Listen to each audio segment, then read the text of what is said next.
Pan-African Media pour une Afrique souveraine et unie. Mesdames, Messieurs de la presse, bonjour et merci d'être présents.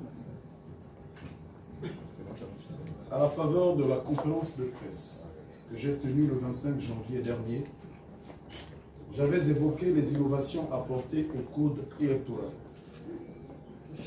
J'avais alors indiqué qu'au nombre de ces innovations majeures figure l'autorité de contrôle des élections et du référendum, en abrégé ACER.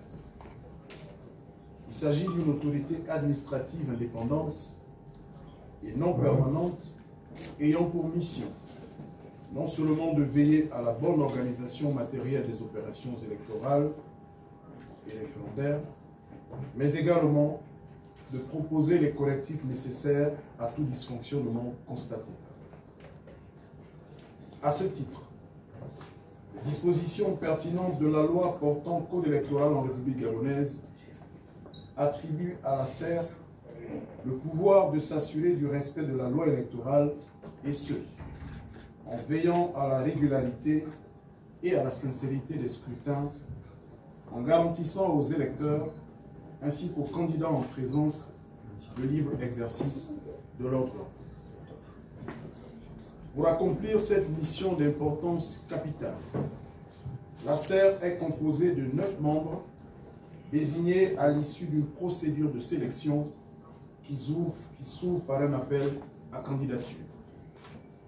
C'est l'objet de la présente déclaration de presse qui intervient après l'adoption du décret 0097/PR/MRI du 3 février 2025 portant organisation et fonctionnement de l'autorité de contrôle des élections et du référendum.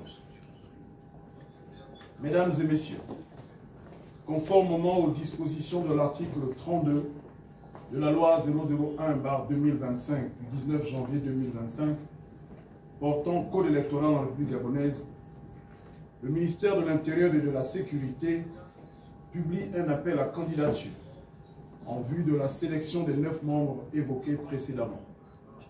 Cet appel à candidature paraîtra demain, jeudi 6 février 2025, par voie de presse écrite. Quelles sont les conditions à remplir pour être candidat? Peuvent faire acte de candidature les personnalités remplissant les conditions ci-après: être de nationalité gabonaise, justifier d'une expérience professionnelle d'au moins 15 ans, être disponible durant une période de 4 mois consécutifs et ininterrompus, n'avoir jamais fait l'objet d'une condamnation pénale, n'avoir jamais fait l'objet d'une sanction administrative ou civile, assortie d'interdiction d'exercer une activité professionnelle temporairement ou définitivement, jouir d'un bon état de santé, avoir une formation, une qualification ou une expérience professionnelle en lien avec l'audit, le contrôle, la supervision de travaux, l'administration électorale, la pratique du droit, la science politique ou tout autre métier équivalent.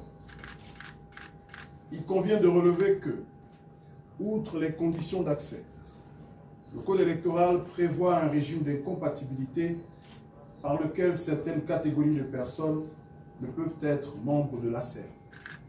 Il s'agit des membres du gouvernement, des membres du cabinet du président de la République, des membres d'un cabinet ministériel, des membres des institutions constitutionnelles et de leur cabinet, des personnes exerçant un mandat électif, des personnels et auxiliaires de commandement, des personnes déclarées inéligibles en vertu du Code électoral, des candidats aux élections et de toute autre personne régie par un statut spécial l'empêchant d'exercer d'autres fonctions. Les personnes qui ne sont pas visées par ces incompatibilités pourront postuler en fournissant un dossier de candidature comprenant les pièces suivantes: un curriculum vitae, une copie conforme à l'original de la pièce d'identité, un extrait de casier judiciaire datant de moins de 3 mois, un certificat médical datant de moins de 3 mois, 2 photos d'identité récentes, tout document pouvant attester de l'expérience professionnelle.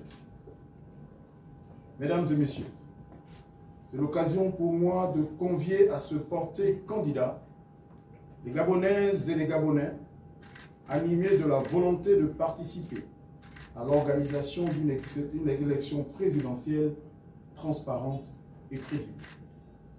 Et remplissant les conditions énoncées par la loi électorale, laquelle loi doit leur être également familière. Les dossiers de candidature sont à déposer au secrétariat de la Direction générale des élections et des libertés publiques tous les jours ouvrables de 8h à 15h30. Pan African Media pour une Afrique souveraine et unie.